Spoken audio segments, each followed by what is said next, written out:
Thank you all for being here. This reminds me of another average Sunday morning at St. Mark's. My name is Wayne Alloway. I'm one of the pastors here at St. Mark's United Methodist Church, and I am standing alongside Justice in Action. But more importantly, I stand with you, a community united by a powerful purpose. We gather tonight bound not by the walls of a single faith, but by a shared belief in the inherent worth of every single person.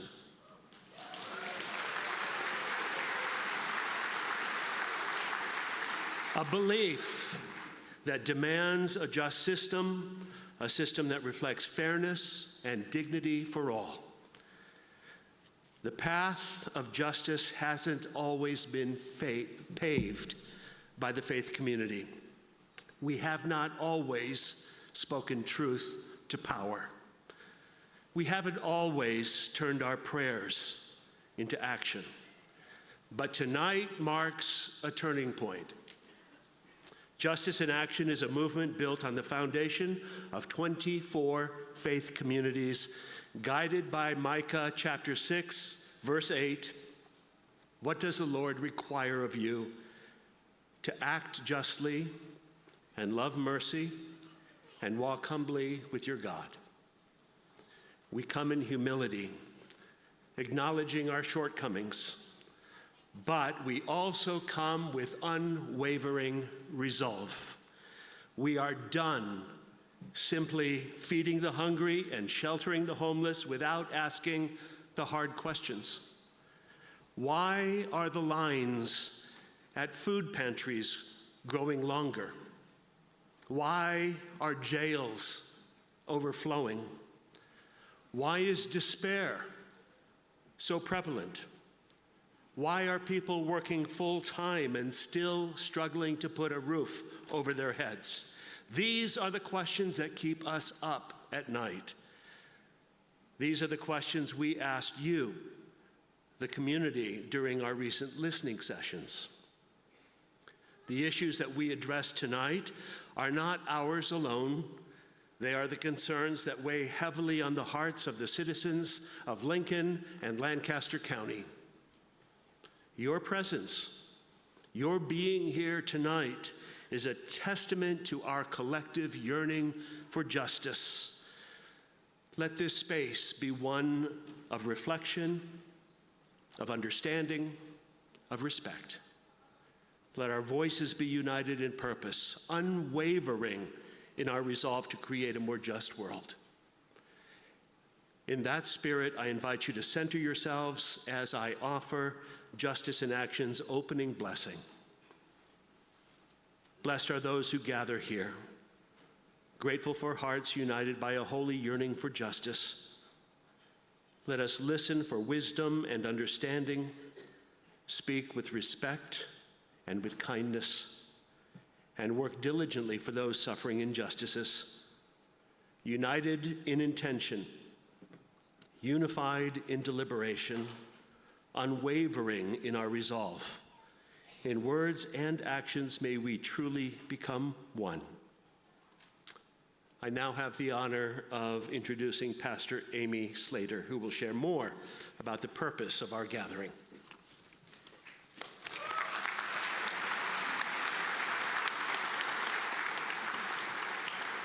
Thank you, Pastor Wayne. Good evening. Nice. I am Reverend Amy Slater, pastor of Southgate United Methodist Church.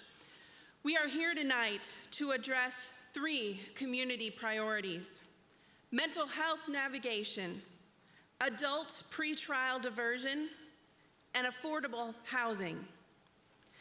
For the last 2 years, in Justice in Action listening sessions, when we asked, "What keeps you up at night worrying?" these 3 issues were brought up time and time again. Many of us have stories of loved ones and family members who suffer from the injustices of these 3 issues. We are prioritizing mental health navigation because of the extended amount of time that people in our community have to spend to find the right mental health care for them and their loved ones. That keeps us up at night. We are focusing on adult pretrial diversion because too many of our friends and neighbors are being held at our overcrowded jails for nonviolent offenses. Every day, they risk losing their jobs, homes, and children, while community-based alternatives are underutilized. That keeps us up at night. Finally, we are concerned about families whose rent continues to rise. Families who could lose their home to eviction with even one missed paycheck. That keeps us up at night. Friends, we are up tonight. Yeah. We are here to exercise our people power to address these injustices in our community that keep us up at night. I am the pastor of a small church, and we have passionate people of faith who are mighty voices for justice. But as mighty as our voices are, we cannot accomplish much for justice alone because the systems creating injustice are big and powerful. One small church is not enough. But I stand before you tonight with 80 people from Southgate United Methodist Church. Woo! And they are not shy. And we are standing alongside all of you, over 1,000 strong. Yes. We are a people united as one. And as one voice, we have the power to enter in the public arena where important decisions about the well-being of our community are made. We call this event the Nehemiah Action because in the biblical book of Nehemiah, which many of our faith traditions share in common, the prophet Nehemiah did what we're doing here tonight. He organized a large assembly of people to stand up against the status quo. He heard the cries of his fellow people. He named the problems in his community and then proposed solutions with the assembly united behind him. That's people power.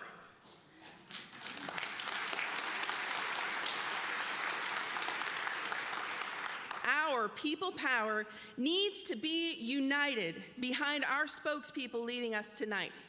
And here they are. Over here, why don't you stand? Let's give them a round of applause.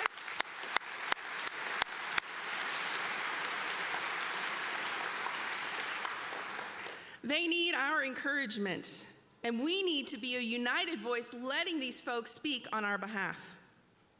We also need to be quiet and respectful when they are speaking and when the officials respond.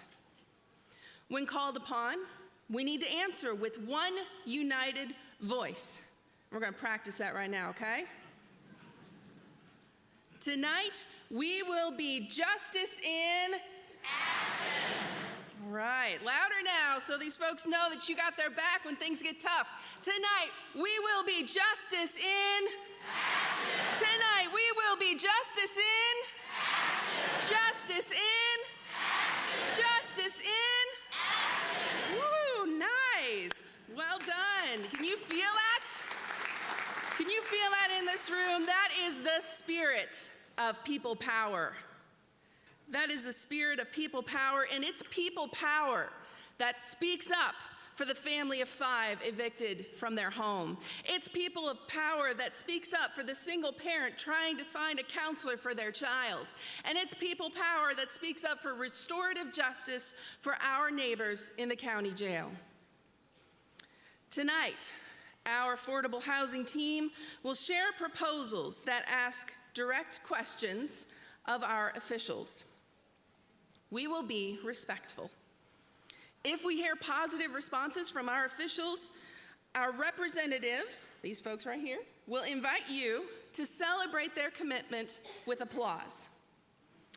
And if our officials do not agree with our proposals, we will simply remain quiet. No booing, jeering, heckling, nothing like that, because that's not why we're gathered here tonight. We will keep a posture of mutual respect for everyone here by simply remaining silent, and we will seek to find common ground whenever available. And I also want to be clear that there are no surprises tonight. We have met with the officials individually prior to tonight and have gone over what we will discuss with them and how this will work. That's an openness that we hope to build on. And we hope to forge partnerships with the officials present here tonight so that we can be partners in combating injustice together. And now I am pleased to introduce the officials joining us this evening. They will have an opportunity to speak to you later in the program, but for now, let us give a warm welcome as they enter and as they make their way to their reserved seats. Please join me in welcoming them.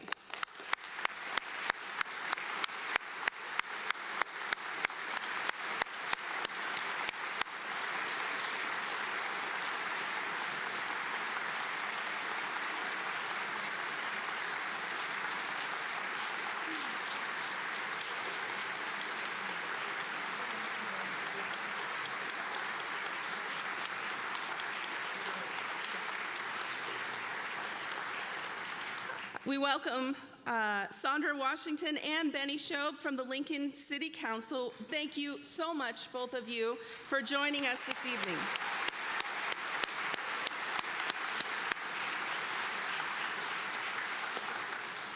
We'd also like to welcome other public officials and special guests here tonight, folks who are seated in the crowd.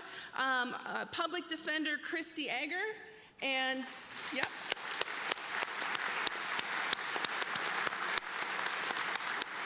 And Councilperson James Michael Bowers.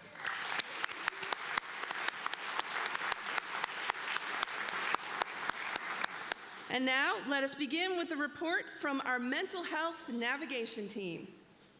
Thank you, Pastor Amy. Hello and welcome. I am Jan Bowler, a member of Waverly First United Methodist Church, and I'm on the mental health leadership team. I have personal and professional experience with mental illness. Over the last 4 generations, people in my family have struggled with depression. 7, who were ages 25 to 80, lost their lives to suicide. As a registered nurse, I worked in the ICU, and as a graduate nursing professor in the community with my students, we cared for people who lived on the streets. So I know firsthand about the ravages of mental illness.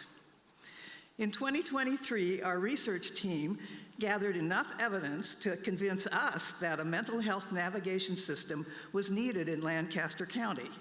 Some of the evidence: during our listening sessions, we heard from over 600 county residents about what keeps them up at night. Mental illness was by far the most discussed issue. Many talked about being trapped in a maze, trying to find the right care before it was a crisis. We met with 16 agencies who offer mental health services, and we learned that Lancaster County has many resources that the public is not aware of. The problem is getting people to these resources quickly and efficiently. And families in the Lincoln Police told us that they had become the de facto navigators. We reviewed over 30 documents about mental health care and learned that mental health navigation systems have generated promising results in the US, Canada, and Great Britain. The 3 most common outcomes include: 1, reducing barriers to accessing quality mental health care; 2, care is more client and family-centered; and navigation enhances coordinated, integrated care across providers. At the 2023 Nehemiah Assembly, we presented our proposal to 2 city council members and 1 county commissioner, and they agreed to meet with us. At the follow-up meeting, they told us that we needed more convincing data, we needed to gather allies from mental health service agencies, and we needed a clearer definition of navigation. So we began a year of clarification and community building. First, we clarified our visions of mental health navigation. We provided an infographic supporting the urgency to act, key aspects of navigation, expected benefits, and anticipated costs. We also created a presentation about mental health navigation, which is on our website. In this video, we share 3 primary components that we envision for comprehensive navigation system. First, a digital access portal with current information about mental health services in the community. This portal would be available online via smartphones and at kiosks located throughout the county in public locations such as libraries. Second, trained navigators who talk with you on the phone or online to answer questions and guide you to the resources that meet your specific needs. We want people to know that we are in the boat with them on their journey and not just shouting directions from the shore. And third, public education to diffuse the stigma and inform people about quality mental health care and resources for recovery. So during our discussions with mental health care leaders, the CEO of Bryan Health suggested that we read this book. It's called Healing: Our Path from Mental Illness to Mental Health by Dr. Thomas Insel. Dr. Insel is a psychiatrist, a researcher, former director of the National Institute of Mental Health, and a father of 2 children who have experienced life-threatening mental illness. This book lit my hair on fire as I read statistics about mental health crisis. Most alarming to me were, 1, unlike heart disease, cancer, and diabetes, which have seen dramatic drops in mortality rates over the past 40 years, the morbidity and mortality rates for mental illness have remained high and have even steadily increased. This is an injustice. Why don't people with mental illness have the same chances of survival as people with other conditions? Over the past 40 years, the availability of mental health hospital beds has dropped by 95%, while our prison population has risen by 95%. So let me say this again. Over the past 40 years, the availability of mental health hospitals had dropped by 95%, while our prison population has risen at the same rate. Untreated mental illness leads to incarceration, death from suicide, or other traumatic injuries. The lack of quality health care for mental illness is a justice issue, so why isn't everyone's hair on fire about this? Despite these grim statistics, Dr. Insel's book is primarily about hope. He provides compelling evidence that most people with mental illness can recover and live a productive and meaningful life if they receive well-coordinated, evidence-based care. Medication is not the only treatment. Many need access to a combination of medication, psychotherapy, and counseling, and rehabilitation. In February, we hosted a mental health navigation summit where we invited 50 agencies and mental health professionals to learn about our progress. Pastor Andy will share more about this later. While we were a bit frustrated that we did not get a solid yes last year from our public officials, they gave us very useful advice.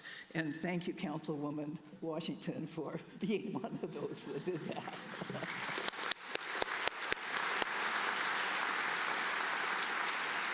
We are excited and hopeful that a well-coordinated mental health navigation system can be part of the pathway to recovery in Lancaster County. So we've clearly articulated our vision of navigation. We have gathered allies from within the mental health system who want to work with us. We have data to support the case that mental health care is a justice issue that calls for action. And we believe that a fully implemented mental health navigation system in Lancaster County can play a pivotal role in the recovery process by helping people access the treatment they need in a timely manner before the crisis. Finally, I want to share that one of our allies, who's an expert in mental illness prevention and care, said to us, "Hold on to your stories. They will help you keep your eyes focused on what you must do." So with that, I will invite Mary Fight, who is another retired registered nurse, to come tell her story of hope. Thank you.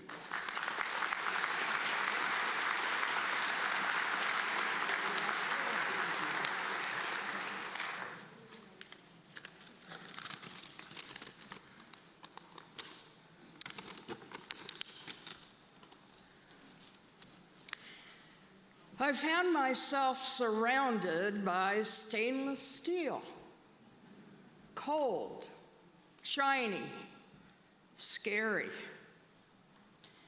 And as I perused the control panel for this elevator, I was looking for the button that would take me upstairs to the Bryan West Mental Health Unit for Youth. And as I push that button, I'm thinking, I could be helping plan my grandson's funeral today instead of visiting him here. You see, his parents tried time and time and time again to find services for his mental illness that was very fragile. I remembered on that day as I was approaching his unit, after 2 suicide attempts, and 2 emergency admissions to this special unit, we finally had a plan of treatment, including medications and a therapist. I thought then, and I still believe now, that much of this crisis could have been avoided had we been able to access treatment sooner. As I look into this crowd, I see a lot of folks with this color of hair. You're probably grandparents, many of you. And if you're like me, you would do absolutely anything for your grandchild. Maybe you can imagine the frustration and absolute terror that this family experienced. Maybe you've been there yourself. So much suffering could have been prevented if we could have found some help sooner, or at least found someone that would listen to us. The mental health crisis is real, and it's not going away anytime soon. 1 in 5 people in our county experience some kind of mental illness, and our Surgeon General proclaims that this especially affects our young people. The complexity of our mental health system and the length of time it takes to find care is a real problem. We can't let this be our legacy. Mental health navigation can make a difference by providing support to struggling individuals and getting them to the resources that they need. Now, the good news is my grandson's doing very well.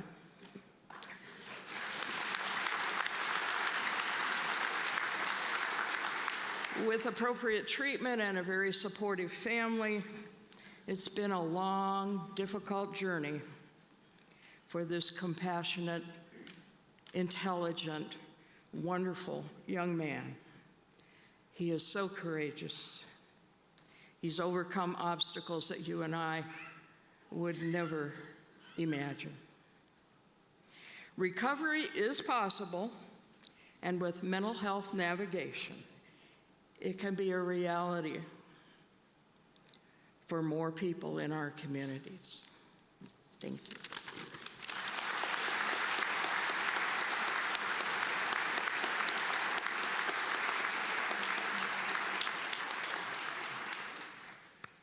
Mary, thank you so much for sharing your story. My name is Andy Frazier. I am the senior pastor at Christ United Methodist Church and a member of the Mental Health Navigation Leadership Team. Mary's story is powerful. And she has given us all a gift by holding on to her story and sharing it so courageously and vulnerably. There is power in our stories. There is power in sharing them and in hearing them and in remembering that we are not alone. By a show of hands, who in this room, either yourself or with a very close friend or family member, has felt the pain or isolation or loss that mental health issues can bring? How many here? Look around for a second. You are not alone. Fortunately, you are not alone. And unfortunately, you are not alone. Without an ounce of overstatement, we are in the middle of a mental health crisis. As well evidenced in the number of hands raised here, mental health came up as the number one problem from all of our listening sessions. This data has also been reflected back and repeated over and over again in other county-wide surveys, where mental health just keeps rising to the top every time. This issue is one that cuts across all racial and class and gender and age lines. You are not alone. I have people come into my office all the time with serious mental health issues, with schizophrenia and major debilitating depression. But for every one who comes into my office who presents that way, I have at least a dozen other people whose everyday lives are profoundly impacted by the often quieter and more invisible forms of mental illness, with OCD and depression and anxiety, and many of them who are dealing with the crippling effects of trying to medicate those things with some form of addiction.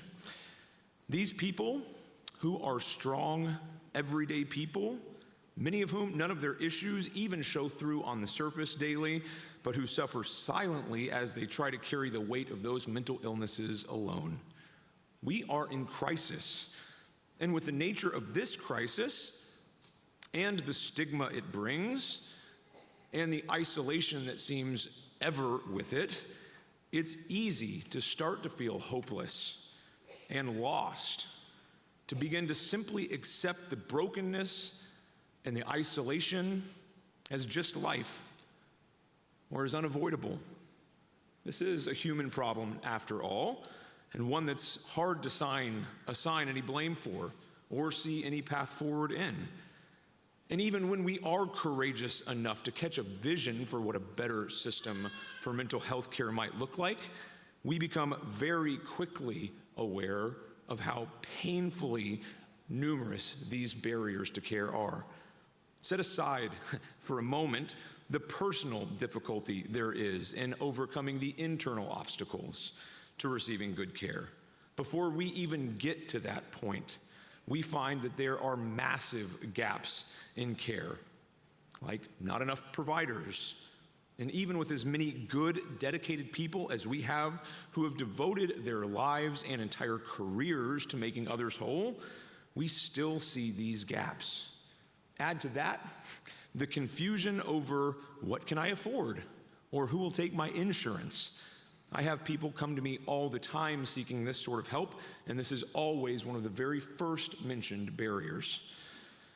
After that, even if that person has good enough insurance and the means to pay for coverage, there is still a giant maze of options that most of us simply don't have the capacity or the expertise to figure out. Most of us simply don't have the resources to access the right care. And again, our commonly felt crisis testifies to it.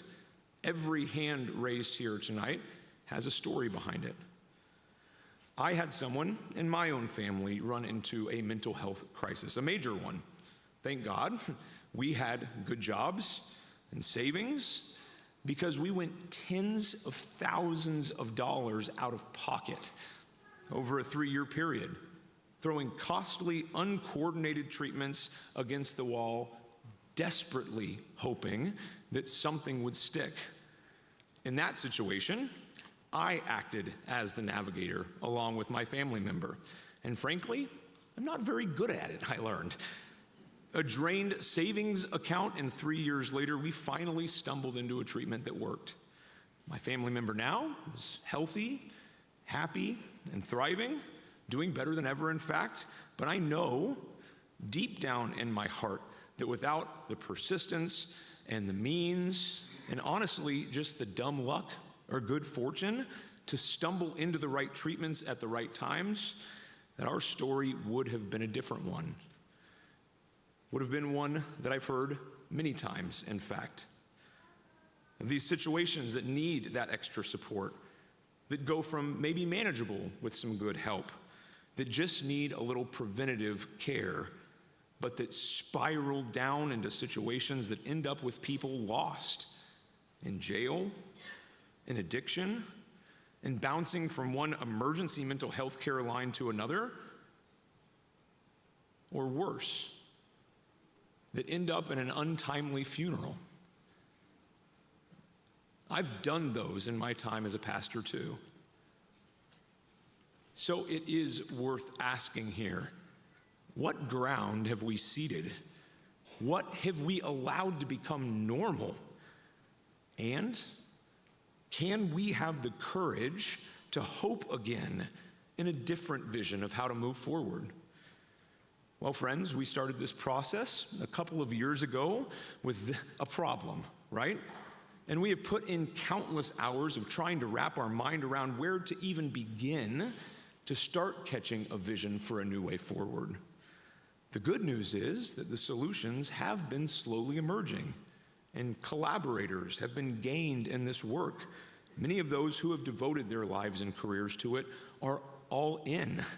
And with these solutions and the collaborators, a new vision of life and connection and hope is emerging too.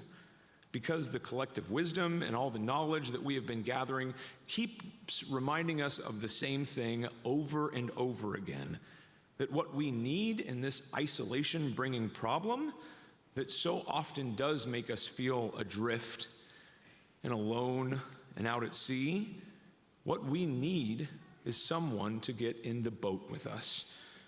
Yes, we need our families and our friends and our faith communities, but we also need someone whose vocation it is to understand this complex maze we're navigating.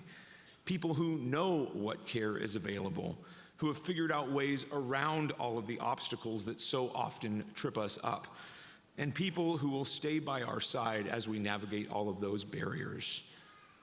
This idea of mental health navigators is one that came up time and time again in our research, and that has a proven track record of improving care in the communities it's been implemented in. These navigators work with providers, they identify system gaps, and most importantly, they give us, any one of us in here who's seeking access to mental health care for ourselves or a loved one, they give us a place to go to no longer feel alone. A navigator hops right in the boat with us before we go into crisis and gets us the right care. So, friends, with that in mind, I am very happy to read to you this statement put out by our mental health team here that shares with you the fruit of our shared work with our good allies, and that demonstrates the breakthrough progress that we've made over the last several months.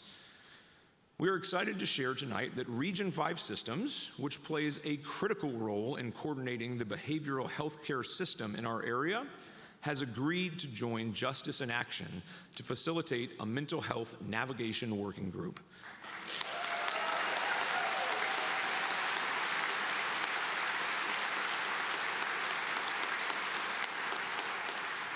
This group is going to have its first gathering on June 20th at Eastridge Presbyterian Church, and it's going to begin by setting goals, evaluating current community mental health navigation tools, and determining our next steps together. We're also happy to announce that Teresa Harms-Coder from Lutheran Family Services, one of Lincoln's certified community behavioral health centers, Kristen Durr from Lancaster Connected, a county-wide prevention collaborative, plus Paige Piper and Maya Cartwright from Brave Bee Child Advocacy Center have already RSVP'd yes to this initial meeting too.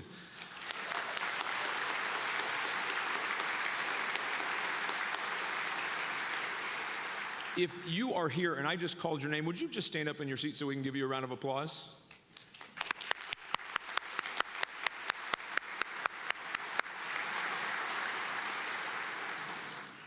My friends, hope is building, and we are making progress together.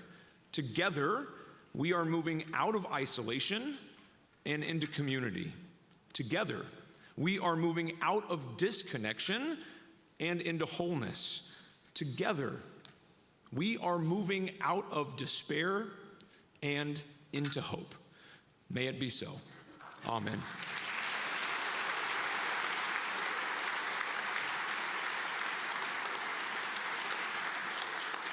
Thank you, Reverend Frazier.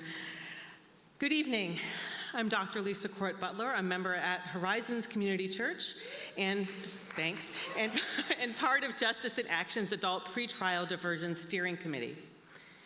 County jails are the front door to the mass incarceration crisis, a crisis that runs deepest for people of color and at the economic margins. Unfortunately, our community is no different. Neighbors, last year, we stood before you to raise the alarm about the growing population at our county jail. In the past 2 decades, our county population has grown 25%. In that same period, the jail population has grown 55%. We are jailing people at a faster rate than our overall population is growing, and this is not fully attributable to crime, as our crime rates have remained relatively stable or even declined in the same time period. When jails are deemed full, for whatever causes, officials start talking about building new ones. We raise the alarm that our county jail disproportionately houses people of color, particularly our Black and Indigenous neighbors. This is a result of a long legacy of enslavement, genocide, segregation, and now mass incarceration. For example, at the end of 2023, Black and Indigenous people together made up about 5% of our county's population, but 32% of the county's jail population, a 6-fold difference. In terms of these disparities by race, Lancaster County remains well above the national average. We raise the alarm that our county jail is largely occupied by people charged with nonviolent offenses and who are there pre-trial, meaning they have not yet been found guilty of any crime. The county's most recent data show that 70% of people held in the jail are pre-trial cases. The county's jail dashboard consistently indicates that crimes associated with substance use are the most common charges on which people are held in the jail. Many other people there are struggling with substance dependence and mental health, another unmet need in our community. Research demonstrates that even a few days in jail pre-trial leads to negative outcomes for defendants and for public safety. As we speak, more than 450 people are languishing in our county jail, not yet convicted of any crime, awaiting evaluations and hearings, disconnected from family, work, community support, and the financial and emotional resources necessary for rehabilitation, recovery, and restoration. In the past year, we have continued our conversations with community officials, including County Commissioner Vest, Community Corrections Director Kilpatrick, County Public Defender Egger, and County Attorney Condon. Justice in Action members have attended the county's quarterly Justice Council meetings. Recently, we have heard once again that the jail is at operational capacity. The county has hired outside organizations to investigate causes and solutions. Justice in Action identified a solution last year, and we continue to advocate for our neighbors by its expansion, our county's very successful pretrial diversion programs. Diversion provides an opportunity to reduce the jail population and get individuals out of the cycle of crime and off the pipeline to prison. People accepted into diversion get out of jail, go back to work, and take care of their families. They participate in treatment and education to enable healthy choices and decisions. Lancaster County Community Corrections provides several pretrial diversion programs, and they are highly successful, more than 80% successful in preventing reoffending. Diversion is also more cost-effective than jail. Jail costs taxpayers more than $100 a day per inmate, compared to less than $1 a day to supervise someone in diversion. Simply put, we need to invest in rehabilitation that restores people to our community, connects people to support and services, reduces risk for rearrest, while promoting public safety and strengthening communities. From a financial and public safety, perspective, diversion is common sense. For our neighbors and community, it is just and morally right. Thank you. The problem is that there are barriers to entering our county's diversion programs. Arbitrary eligibility rules are tied to certain charges and personal histories. The rules are complex, and participation is dependent on the final approval of the county attorney. The timeline is also restrictive, affording limited time for people to consult their attorneys, talk to their loved ones, and understand their options in time to choose diversion if offered. Plus, there are financial costs to participants, which research shows may keep people from entering diversion at all.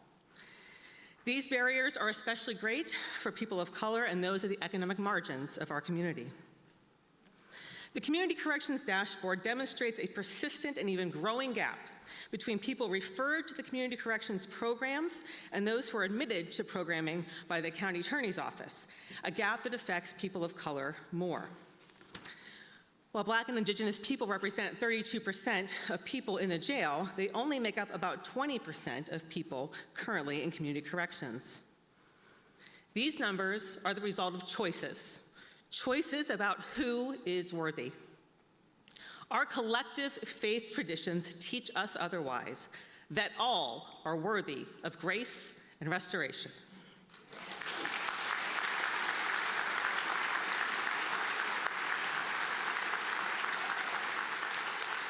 Our collective faith traditions teach us the power of a community that advocates for those at the margins, that our neighbors who are caught up in a system designed to isolate them are still our neighbors who deserve dignity.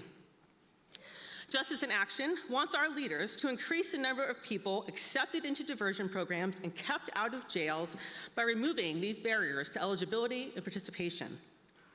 We pray the Lancaster County Attorney, who controls access to these programs, will work with us to increase access to these successful programs as a means to connect people with the support they need, keeping them tied to work and family while promoting long-term cost savings in public safety and restoring individuals' dignity. I'm happy to invite Brenna up to the stage to share her story.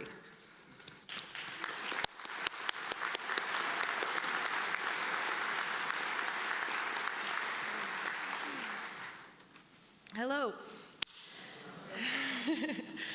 My name is Brenna Simmons, and truthfully, being up here is terrifying. Sharing my story is even more terrifying. But I know it's important in the hopes that everyone will see and hear how diversion has saved my life and will continue to save countless others. A little bit about me and my life. I started using drugs at the age of 12. And I know what you might be thinking, however, I was your average kid. I did all the things. I played sports, I was in clubs, I had a part-time job, and I even won most artistic at my high school in 2014. In 2015, I graduated high school, and by 2016, I had landed my first real job at a doctor's office. But by the time I was 18, I started using hard drugs. By the age of 21, I became a mother and an IV drug user. I was allowing my life to spiral out of control. I had lost so much weight. I put my daughter in situations no child should have been in.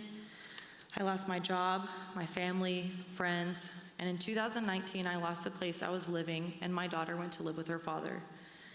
In 2020, I woke up in a hospital after getting into a car accident, totaling my car, finding out that my heart had stopped, and I broke my pelvic ring because I made the horrible decision to drive while I was high. Still, none of that was enough to get me to turn my life around until 2021 when I got my first possession charge. I spent a night in jail, and the next day I had court and was appointed a public defender. Luckily, I was released from jail on a personal recognizance bond. My public defender informed me of my options, and one of them was treatment diversion. Since the criteria to participate is very limited, he wasn't sure if I would qualify, but by the grace of God, the judge granted me the opportunity to be a participant in treatment diversion. I wasn't quite sure what to expect, but I knew my life was going to be altered forever. Andrea McClatchy was assigned to be my diversion officer, and when I first met her, she seemed friendly but stern. She went over the program requirements, cost, and what to expect. Some of those requirements were staying on the program for 9 months, complete community service hours, pay almost $500 in program fees, meet with her at least once a week, call the drug testing line every morning to see if I had to test that day, and go to a class that they provided. Diversion originally wanted me to do outpatient treatment, but knowing the vicious cycle that I was stuck in, there was no way I would be able to complete diversion successfully. I knew I needed to advocate for myself, so I talked with Andrea about getting into inpatient treatment. At the time, I had no idea what Lincoln had to offer, but Andrea had a plethora of resources to give me the help and recovery options that I needed. She had recommended St. Monica's to me and also required that I go to a Narcotics Anonymous meetings at least 3 times a week. I went to Matt Talbot to complete a drug and alcohol evaluation, and in the end, I was accepted into St. Monica's Treatment Center for Women. While I was there, I was provided a counselor that checked in with me and maintained contact with my diversion officer. They had come to the agreement that I should go to one of their long-term programs.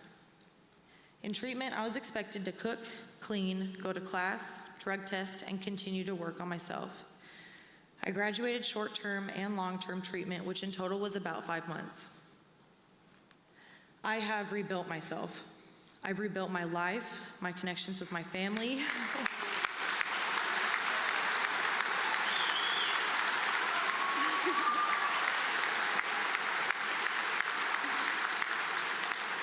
Thanks. Friends, and most importantly, my daughter. I broke the cycle of using and created a new routine. Today, I play on a softball team that MHA sponsors. I play volleyball, I attend church, and I have purpose in my life. I am a peer support specialist at Mental Health Association of Nebraska, where I am able to give back to the community by helping people just like me. I share my experiences to show others what is possible, providing them with the same support, resources, and positivity that was given to me, celebrating their smallest victories to their biggest accomplishments. Being able to walk alongside them through their journey has helped me stay clean and focused on recovery. I am also a receptionist at Neurological and Spinal Surgery, where I am able to make connections with our patients and my coworkers. Despite all the mistakes that I have made in my life, today I stand before you a completely changed person. Last year, I was in the audience listening to others at the Justice in Action Assembly, and this year, I am up here sharing with all of you the opportunity to recover that diversion provided for me to rewrite my future.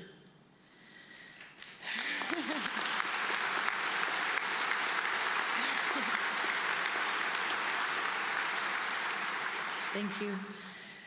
Today, I am a present mother, daughter, aunt, and friend. I show up for those who I care about and that have shown up for me. I am a productive member of society and my community, and I do consider myself a success story. Tonight, I will end with a paradox Destiny Camuso once shared with me. She said, "You can't give away what you don't have, but you must give it away in order to keep it. There's a balance in there, you just have to find yours." And I can tell all of you that I am confident that I have found that balance. Thanks for listening.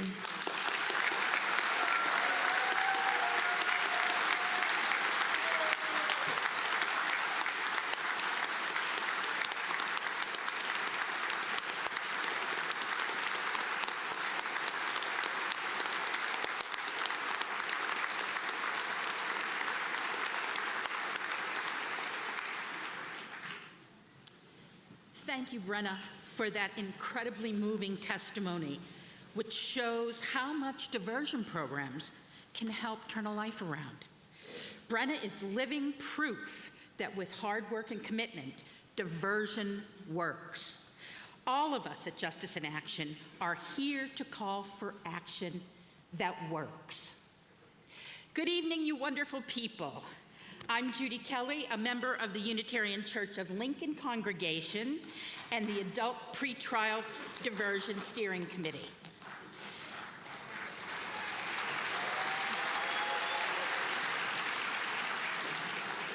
At last year's Nehemiah, we asked Lancaster County Commissioner Rick Vest for his support to increase funding for diversion programs.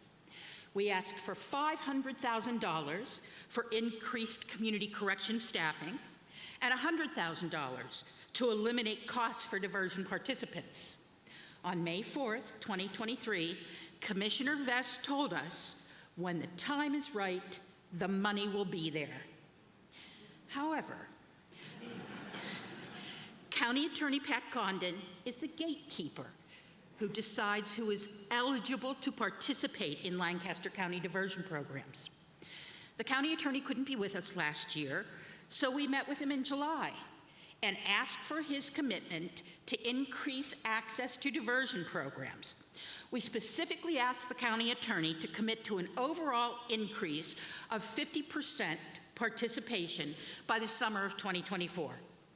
That sounds like a huge increase, but because of the underutilization of our diversion programs, it's really a modest number. Even so, he told us that he could not commit to that number at that time. Unfortunately, we have not seen a significant increase in diversion participants since last year. But since our new community corrections director, Jeff Kilpatrick, started this past September, we have seen a meaningful increase in pretrial release, which Director Kilpatrick believes can be a gateway to diversion programs.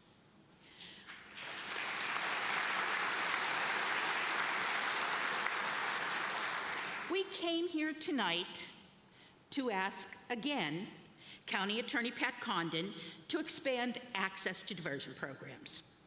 We shared our proposal with him on March 14 and are hopeful to get a commitment tonight. The remarkable thing about expanding access to a program that already exists is that we know it works. Diversion works.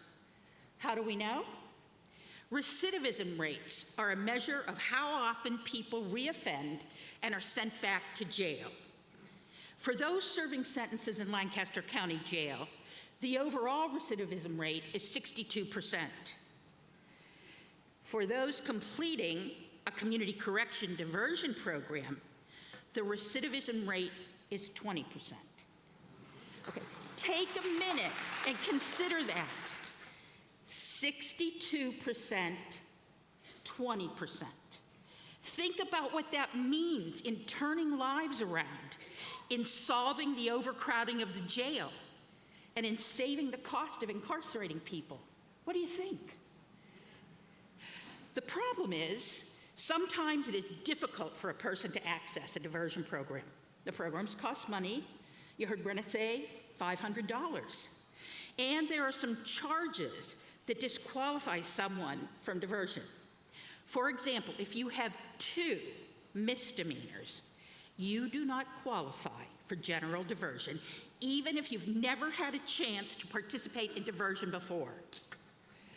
We know that in addition to reducing someone's opportunity to make a positive change in their life, limiting access to diversion also contributes to disparity of people of color not being able to participate in these second chance programs. We know the benefits and the successes of diversion and are proud of the programs Lancaster County already has. But we want to do better for our whole community. So let's get to it.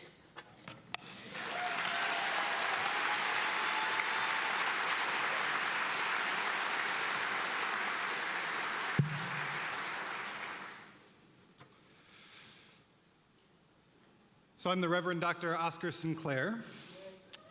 I serve as the senior minister of the Unitarian Church of Lincoln.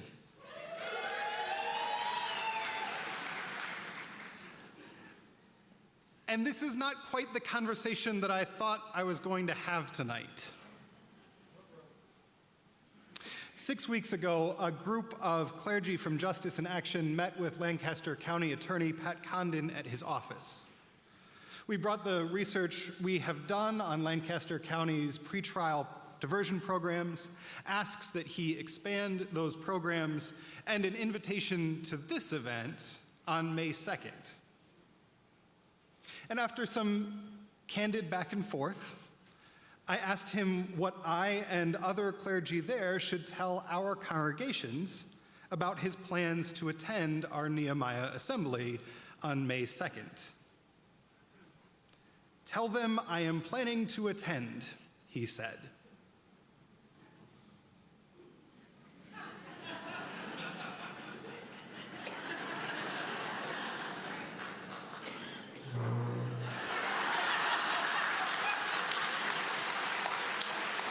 Sorry, Benny.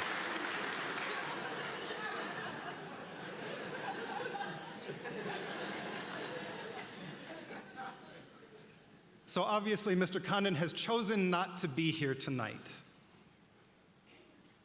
He has chosen not to hear the powerful story that we all just heard, and not to respond in person to the questions that we were planning to ask him.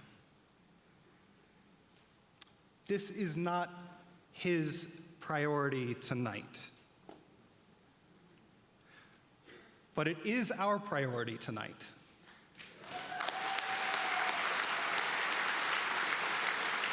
And it will remain our priority going forward.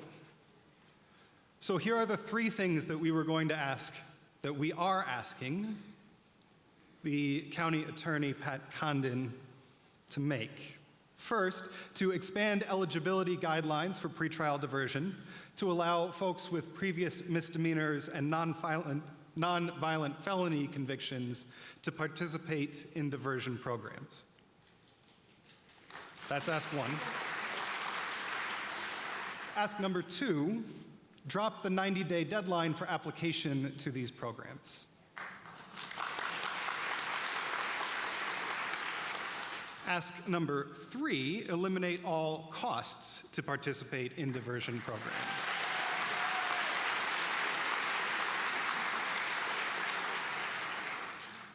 So I am disappointed that I'm not asking Attorney Condon these questions in person.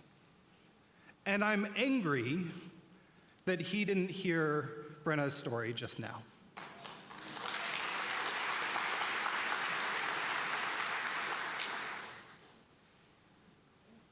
But when the county attorney called on Monday night and left a voicemail on my cell phone to say that he would not be here, he ended by saying that he hoped to see me on Friday morning at the Justice Council meeting.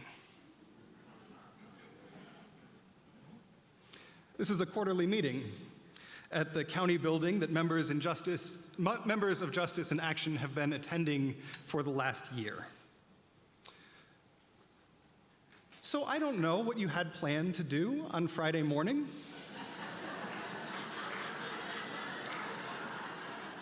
Which is tomorrow. In 12 hours from right now. But after hearing Brenna's story there tonight, there isn't anywhere that I would rather be than standing up for people who need access to pretrial diversion.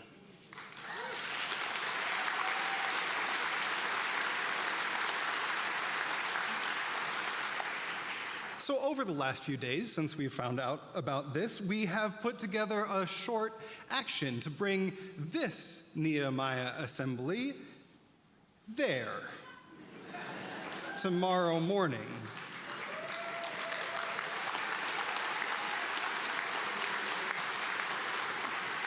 Not at the Justice Council meeting, after, Benny. So, it's a small room, so we'll gather outside. After the Justice Council, we'll invite the elected and appointed officials there at the Justice Council meeting to come outside to 10th Street, the steps of the City Council building, the City County building, to hear the stories and the research that we've heard tonight. We'll share with Mr. Condon what he missed, and ask him to work with us to expand pretrial diversion programs, making Lincoln a place where everybody everybody gets a second chance when they need it. A place where all are worthy of grace and restoration.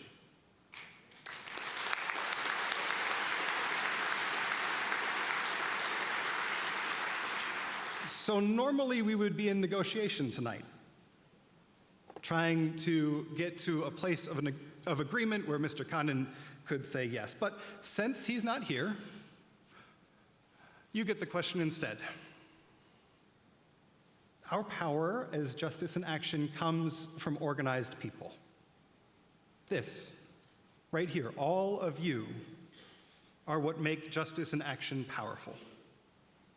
That's the power we want to bring tomorrow morning. So, if you are able to meet on the steps of the City County building tomorrow morning at 8:30, would you please stand up?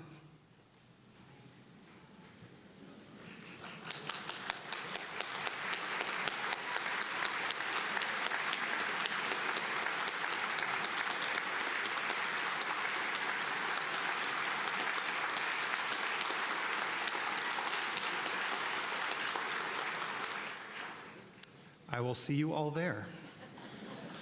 For now, I'll hand off to the Affordable Housing Research Committee.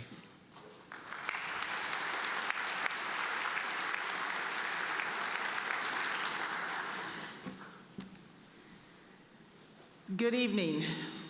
My name is Patty Jensen, and I'm a member of our Savior's Lutheran Church and Justice in Action's Affordable Housing Research Committee. This fall, as part of Justice in Action's annual listening process, we heard countless stories of individuals grappling with the harsh realities of the housing market. Graduate students living in apartments without heat, seniors recognizing the racial segregation caused by the high cost of living in their retirement communities, families burdened by exorbitant application fees and unattainable rents, and pastors dreaming of home ownership but held back by financial constraints. These are not isolated incidents. They represent a systemic problem that demands our attention. After hearing these stories, in November, 300 network members voted to make affordable housing the third issue for Justice in Action to address. Over the last few months, we've met with the Lincoln Housing Authority, Collective Impact Lincoln, Neighbor Works Lincoln, the Lincoln Homeless Coalition, the Tenant Assistance Project, and other organizations, in addition to local landlords. We read reports like Lincoln's Affordable Housing Coordinated Action Plan and the city's 5-year strategic plan for housing and urban development programs. What stood out to us from this research is that there's a crisis in the rental market, particularly for low-income renters. Lincoln does not have enough affordable rental housing for the 31,000 households who earn less than $40,000 per year, and affordable housing remains scarce all over Lancaster County. But why is this happening? Landlords refusing housing vouchers and insufficient construction of new affordable units for those in the low income brackets are key factors, but one problem felt by everyone is increasing economic pressure. Higher property taxes and insurance rates and increased labor and material costs are leading many mom and pop landlords to sell their properties to large corporations or raise rents. These rising rents have led to economic strains on tenants. One of the most devastating consequences to families and neighborhoods is that evictions in Lancaster County are on the rise. Between 2021 and 2023, the number of cases in Lancaster County Eviction Court rose by 76%. And like we heard in the report from our pre-trial diversion team, eviction has a disproportionate impact on the most marginalized in our communities. In this case, particularly children and people of color. We learned from the Tenant Assistance Project that just like in the county jail, Black and Indigenous people of color are overrepresented in eviction court by 600%. And in 2023, 1,309 children faced eviction in Lancaster County. This severely disrupts their lives and their education. No student can focus in class when they've helped pack moving boxes in the morning with no idea where they'll sleep for the coming night. But evictions impact more than just those individuals who are forced to leave their homes with just a few days' notice. Matthew Desmond, author of Evicted, writes, "Residential stability begets a kind of psychological stability, which allows people to invest in their home and social relationships. It begets school stability, which increases the chances that children will excel and graduate. And it begets community stability, which encourages neighbors to form strong bonds and take care of their block," end quote. The status quo is hurting everyone. It's hurting small landlords who can't afford to maintain their properties. It's hurting tenants who cannot afford their rent and end up being evicted. And it's hurting our neighborhoods when people can't stay in one place long enough to develop strong relationships and neighborhood pride. But we learned through our research that it doesn't have to be this way. Communities like ours, including Wichita and Johnson County, Kansas, have started implementing something called pre-eviction mediation, where a landlord and tenant who are at odds sit down with an objective, third-party mediator and negotiate a solution that serves both of their interests before an eviction case is filed. For a landlord, that likely means getting past due rent payments. For a tenant, that might mean getting necessary repairs or safety concerns fixed. Pre-eviction mediation is an upstream solution that seeks to resolve landlord-tenant disputes outside of the courtroom in order to decrease evictions. It's a win for everyone. The landlord who saves court costs, the tenant who increases their chances of remaining in their home, and our community that maintains greater neighborhood and school stability. By resolving disputes before they're taken to court, pre-eviction mediation saves time, money, and stress for both parties. Crucially, it helps vulnerable individuals avoid the cycle of instability and homelessness. But we want you to hear firsthand from someone who has walked alongside dozens of our community's most vulnerable individuals and has seen the impact left by housing instability and eviction. Please join me in welcoming Pastor Karen Lamb.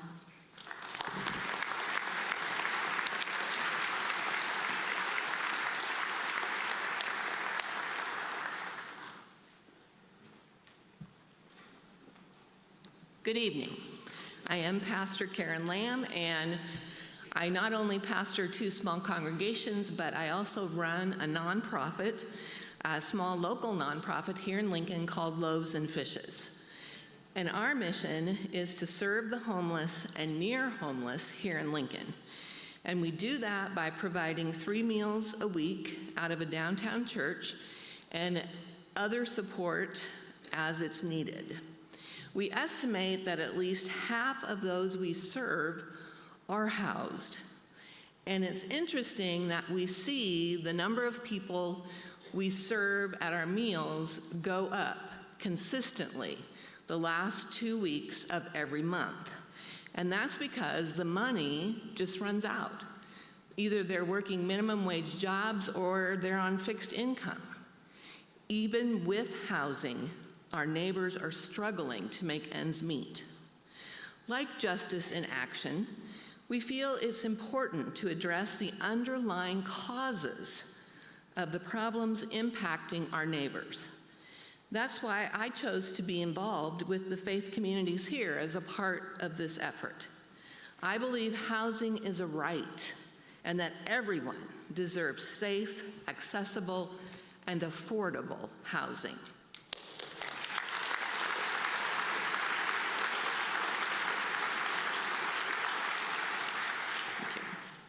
Tonight, I want to share with you the story of a young woman who I met through our work.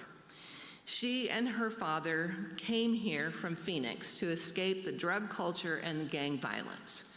For the first 6 months they were in Lincoln, they lived in a tent. The young woman had a felony on her record, which was a barrier to securing housing. Eventually, she got a job, and she started making enough money so that they could move into a motel. Unfortunately, this is a stopgap measure that many in our community rely on. Paying nightly or weekly to stay in a motel isn't sustainable. However, it's actually more expensive than paying rent, but motels don't care about your credit rating, and they don't care about your criminal history. So for her, it was the best option at the time. Eventually, this young woman and her father were in a position to rent an apartment and found a landlord willing to rent to them with the support of a cosigner. The apartment was affordable for them, but I did not consider it to be safe. As time passed, there were issues with the apartment, such as insect infestations and mold that the landlord refused to address.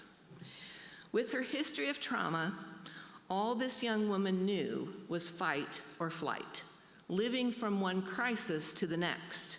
She felt powerless to complain about the substandard conditions for fear of losing even this housing. Things went from bad to worse, and that's exactly what happened. They were evicted, which put them back to living in motels.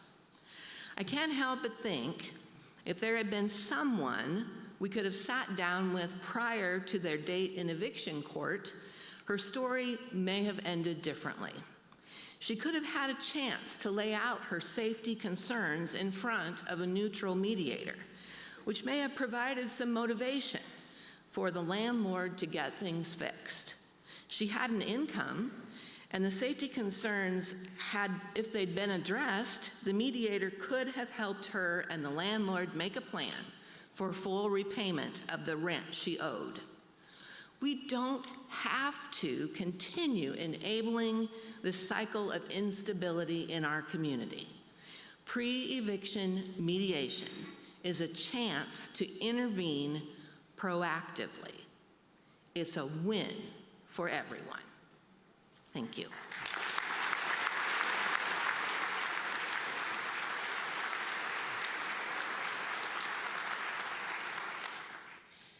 Thank you so much, Pastor Karen, for sharing that story with us. You know, it really helps shed light on how our community is really impacted by this problem of eviction. Good evening. My name is Reverend Kirsty Engel. I am the senior pastor at First United Methodist Church here in Lincoln. They're over there. And I serve as a co-president of Justice in Action. I really want to thank you, Councilwoman and Councilmen, for being here this evening. It really means a lot.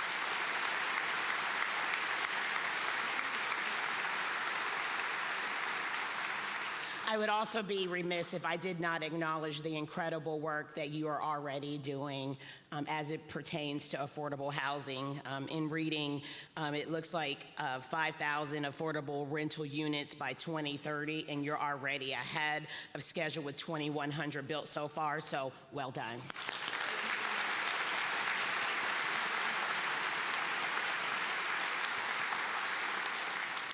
I would be remiss if I did not also name, though, our research has made it clear that we haven't reached the promised land yet, folks. Before tonight, we shared our research report with our officials, and you've heard from Patty what that research taught us. But it's that statistic, the one that tells us that 1,309 children faced eviction in our community last year. That is my motivation for standing here this evening.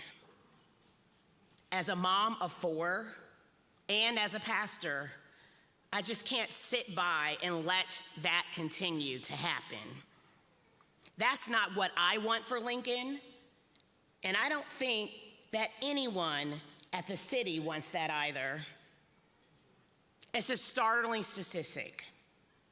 However, it does seem like a very specific problem that can be solved if we all work together.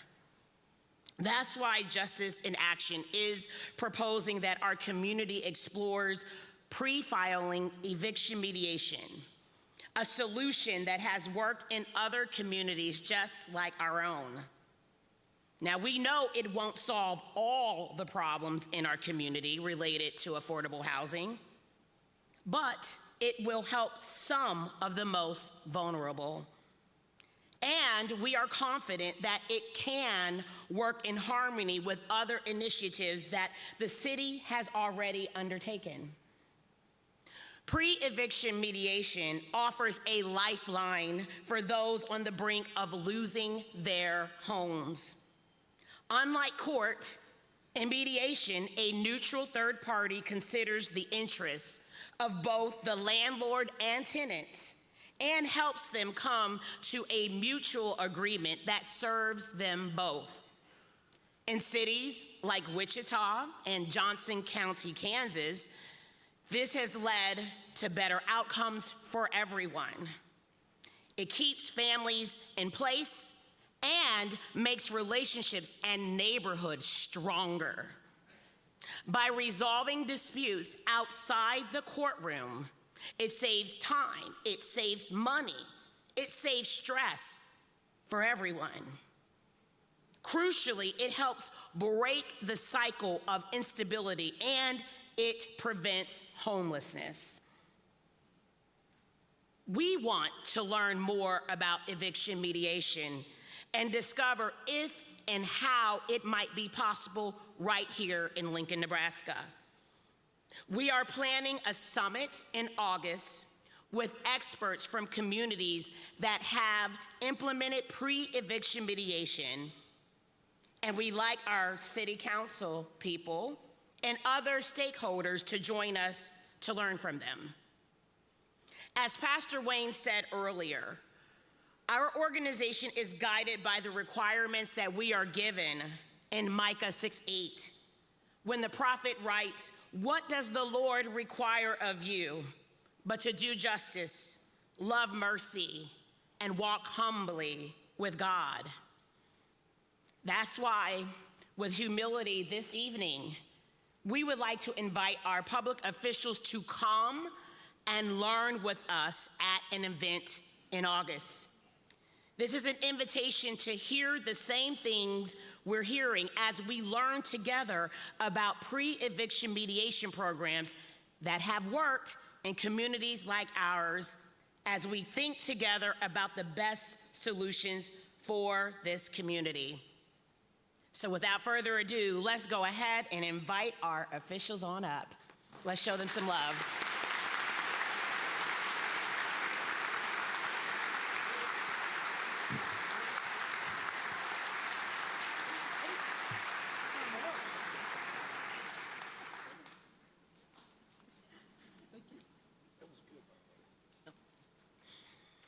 Our ultimate goal is to allow everyone to leave here with a clear understanding as to where you stand on the ideas we have for change in our community. To that end, there are a few practical things I'd like to just review. It would be helpful if you could be clear when answering whether you are in support of our proposal tonight or not.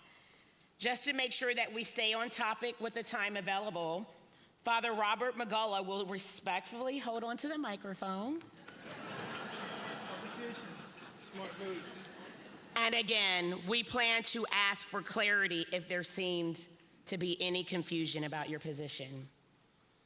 So, Councilwoman Washington, in our pre-meeting, you told us August is a really busy time as the City Council helps prepare the budget.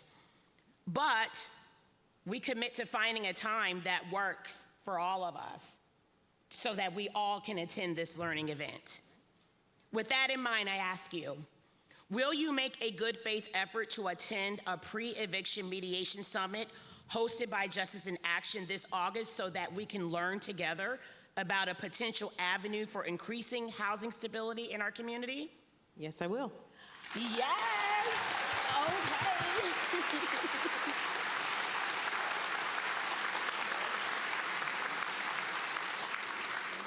Councilwoman Sandra, can you please share just anything that you wanted on your heart with us this evening? Okay, all right. I'm gonna not let you let go of the mic. I won't.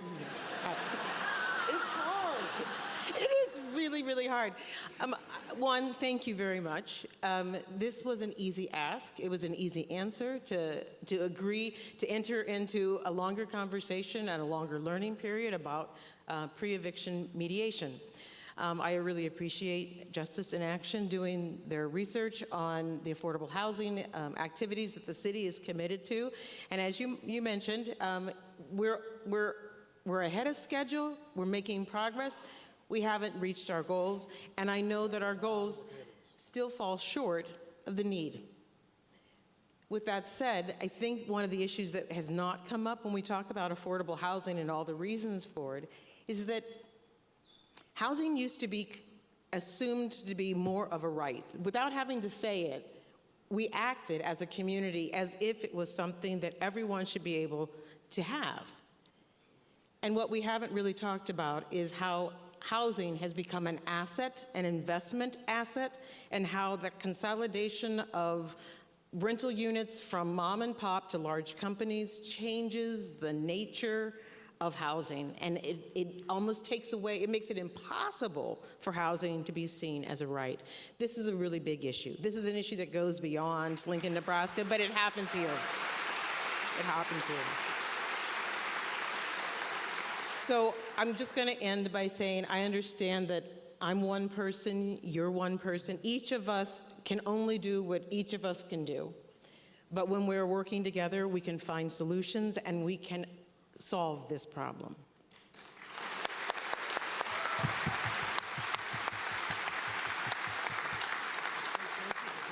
Thank you, Councilwoman.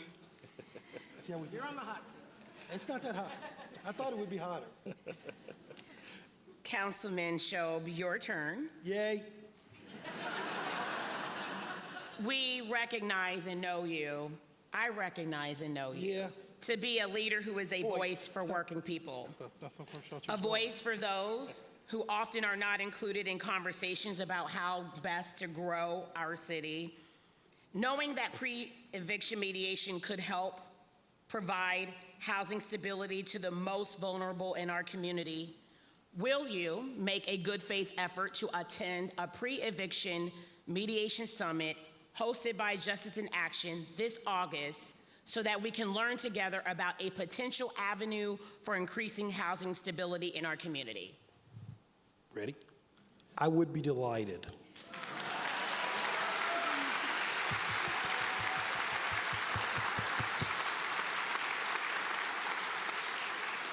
So, because you said, wait, I just still need the one word though, one word. Can I hear one word? She needs me to say yes. Hallelujah, okay.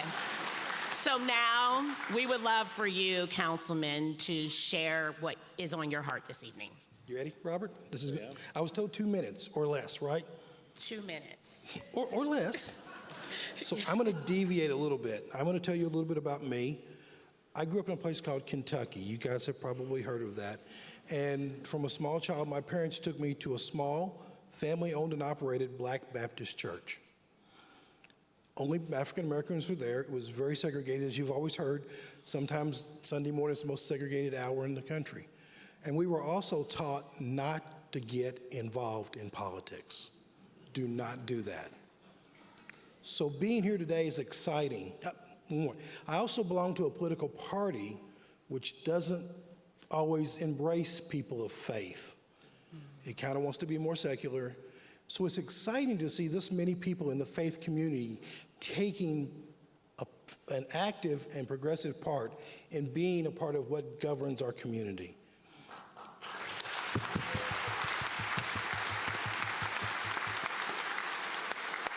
You live here too. This is your community. You should be more active in it. I would like to tell you that the city has nearly 60 advisory boards and commissions, many of which have vacancies, where you can join and let your voice be heard additionally. There's also boards and commissions at the county and the state level that often have openings and people don't apply for, and they could use the advice of members of our community. I'd like to encourage you to explore those ideas. No. I love agree with all the facts you presented, and I look forward to working with you toward resolving those issues. I'm done. Thank you.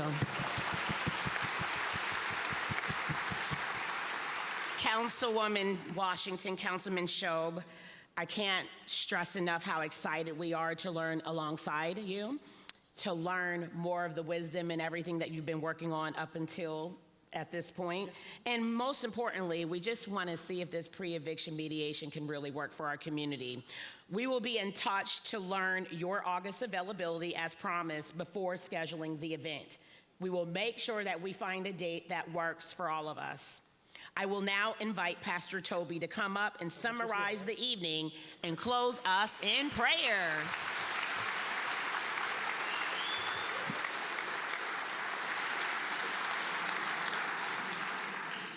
Hello, I am Pastor Toby White. I'm the pastor at Our Savior's Lutheran Church, and I'm the Vice President of Justice in Action. And I know y'all have ants in your pants. I'm seeing people kind of taking up and going off, but stick with me for a couple minutes before we close. We want to celebrate first the progress we've made tonight. So let us celebrate all of this and all of you tonight.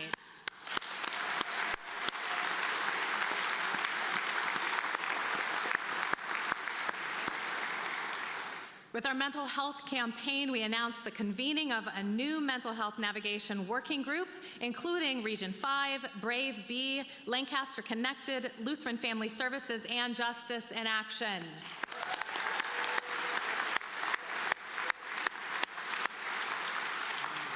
With our adult pretrial diversion campaign, we had hoped to ask County Attorney Condon to expand eligibility criteria for diversion, but he was not here with us. So our team is going to be showing up tomorrow morning at 8:30 a.m. on the steps of the City-County building, and we get to bring all of this people power to him.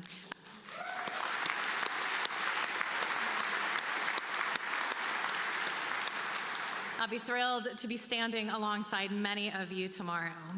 Finally, we asked City Council people Benny Shob and Sandra Washington to explore pre-eviction mediation with us at an event in August so we can begin the work of finding a solution to the eviction crisis in Lancaster County together.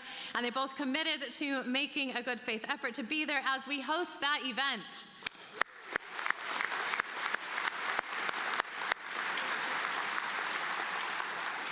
Now, you heard a lot of information tonight, and it can be difficult to remember all the important points. The program that you take home with you has the basic reports on all the research we've done this past year, and you can find more complete reports on our website at www.justice-in-action.org. So let's give a hand to all the volunteer leaders on our research teams who have put in hundreds of hours to bring us this information.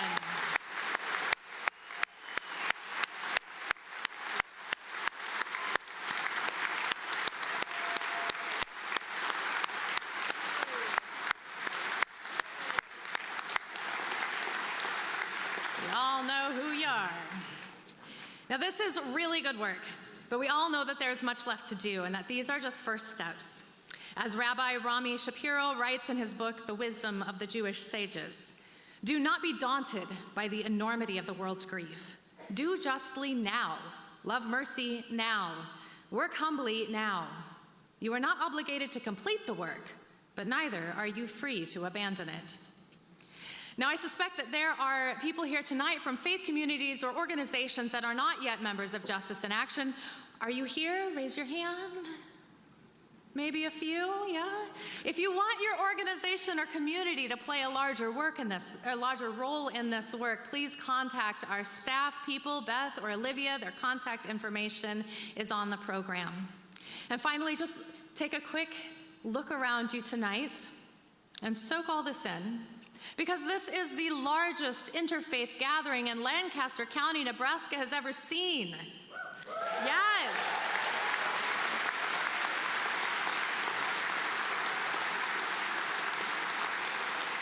We know that we don't all think the same way about faith or about several things, but we are here tonight because we do agree on some very important things. That all people should be treated with dignity, that not everyone has the same advantages, that we are responsible for caring for our neighbors and our resources, and that everyone deserves a second chance. We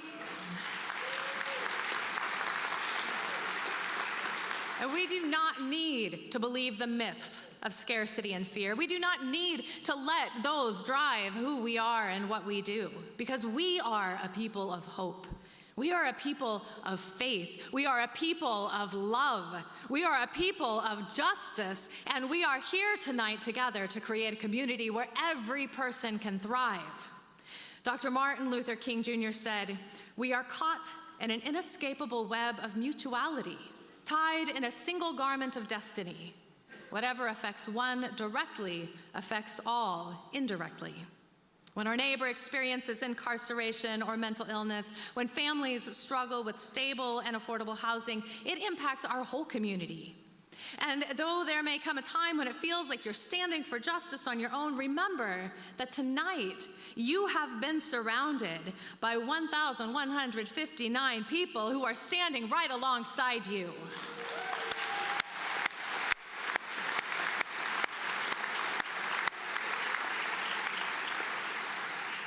Friends, we are justice seekers. We do not shy away from the problems we see in our community. We recognize them, we acknowledge them, we name them, and we work to make a change. And with your help, with the help of our city and county leaders, and with the passion and fire of this community, transformation is possible. So I'd like to offer our communal blessing as we close tonight's event. Blessed is the work of compassion and justice that unites us. We leave this gathering renewed by the strength and vision that has been shared. Now repeat the next lines after me. The journey is not always easy. Oh, and read it off the screens. The journey is not always easy, and the end will not be ours to complete. We build the way to justice as we walk and work together. Ashe, Om Shanti, Amin, Amen. Go in peace. Blessed be. Shalom.